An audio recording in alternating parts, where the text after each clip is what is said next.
Hey everyone, in this video, I'm going to show you how to turn on Brave News on your mobile. So to start, you need to open the Brave app on your phone. Now, once you open the app, what you need to do next is to tap on the three dots at the bottom right. Next, what you need to do is to tap on all settings. And in here, you need to go to features and look for news. Then tap on that. Now, once you tap on news, at the bottom, tap on turn on Brave News.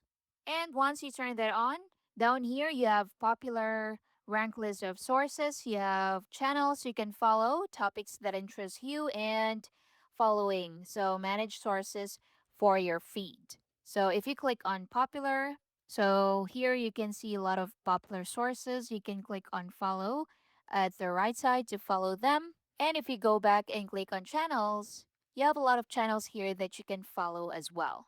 And you can manage your sources for your feed. And that's basically it.